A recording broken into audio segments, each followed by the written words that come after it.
NASA heliophysics studies possible new space environment missions. I'm Tonya Hall, and joining me is Dr. Nicola Fox, Heliophysics Division Director, Science Mission Directorate at NASA. Welcome back, Nikki. Thank you. So, what's the scope of responsibility of the Heliophysics Division? So I like to say, that we are responsible for the sun and everything that the sun touches. And so we are responsible for the sun and the variability that we see here at Earth. So, kind of the sun-Earth connection.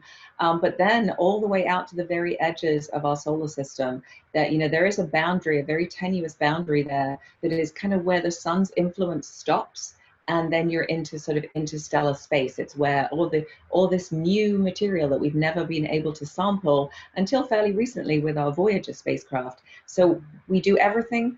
I often say I'm kind of like the Lion King. I'm responsible for everything the light touches. NASA just selected 5 proposals for concept studies of missions studying the environment of the sun, Earth, and space in between. Give us a brief summary of each. Yes, we're very excited about our new concept studies that we have going. Each one of them really represents groundbreaking science, but they also are just really innovative missions, and some of them are new creative ways of doing science. So, I think having such great proposals really shows how good the heliophysics community is, how mature these proposals are and how ready we are to do these sort of groundbreaking missions. So we did, as you say, select 5 for concept studies. I will go through them in no particular order so that no one thinks that, that it's as I think of them. So I will start with a CubeSat mission, and it is a constellation of CubeSats. It's 32 very small CubeSat spacecraft that are going to fly in a constellation. The mission is called ARCS, and it is focusing on kind of reconstructing the auroral forms by taking these 32 little measurements as this constellation moves around, and then really explaining how the aurora, the aurora is very important to us because that's how the energy gets, the solar wind energy comes into the magnetosphere, all kinds of magic happens, and then the particles come down the magnetic field lines and they cause our atmosphere to glow, and we see that as the aurora. But that is also a sign that we have a current system overhead that could cause us space weather effects. So it's really important to understand the aurora. So that is the ARCS concept.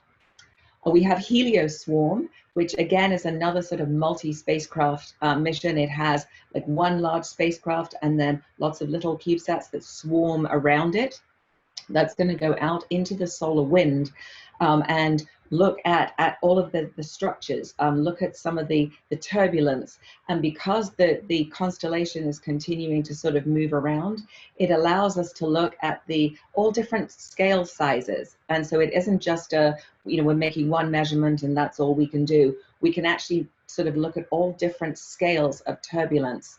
So, it's kind of what's coming to us in the solar wind right before it hits the Earth. And so then the next mission I'll talk about is Storm. And Storm is going to, for the very first time, let us image, in a way, the boundary between the solar wind and our Earth's magnetosphere. And so as Helioswarm would be looking at what's coming, Storm is almost looking at the waves breaking on the beach. It's looking at how the energy is coming in and how it's really affecting our boundary, because of course that protects us from a lot of space weather.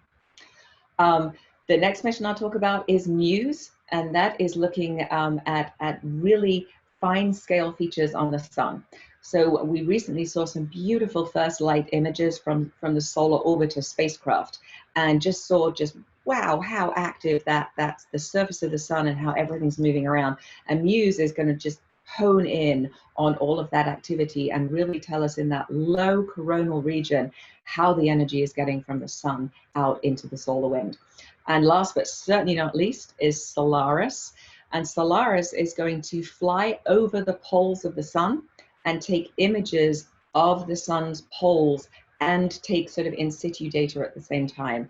So that's, all the great things you learn about flying over the poles of a planet. We've seen that with Juno when it went over the poles of Jupiter.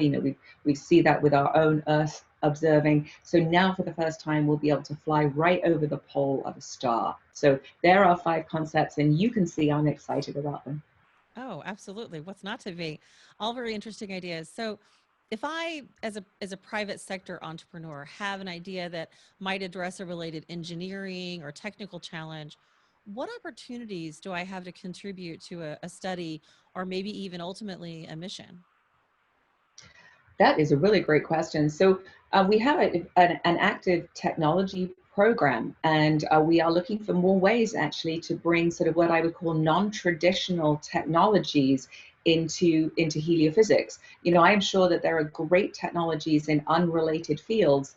So we're actually right now actively looking for a way that we can throw open a competition and be able to say, hey, if you've got a great idea, you don't have to tie it to a heliophysics science objective. Tell us what your technology is, and let us kind of look and see if we can see a there for it. So that's a little bit of a work in progress right now, but I'd love to come back and talk to you about that in the future when we actually have that solicitation ready to go. I think this would be a great topic for us to talk about. There you go. So, where can people go to learn more about these concept studies and maybe follow their progress? So yes, as always, nasa.gov. You can come to the science at nasa.gov and look at heliophysics. We'll have information about all of those missions up there as they move forward. We kicked off in October. We kicked off the sort of studies. They've had their first meeting, and now they've got 9 months to go away and hone their concepts. And then we can't wait to see what they come up with in their concept studies. And after that, we will be selecting for sure one. We'd love to, if we can, select 2 of those concepts to go forward into full up missions. So it's exciting. As always, it's a great time to be a heliophysicist. I know. How do you choose? So hard. It is Doctor, hard. It was hard to choose the 5. We had 11 fantastic concepts, and we had to choose the 5. And again, it just shows what a great job the heliophysics community is doing at coming up with these groundbreaking missions and writing these great proposals. But I lost a lot of sleep over deciding which ones of those we should recommend and how they should go forward. So. no pressure. Well, it's glad to hear that you have so many options. And thanks for keeping us updated on this progress and what's happening within your department.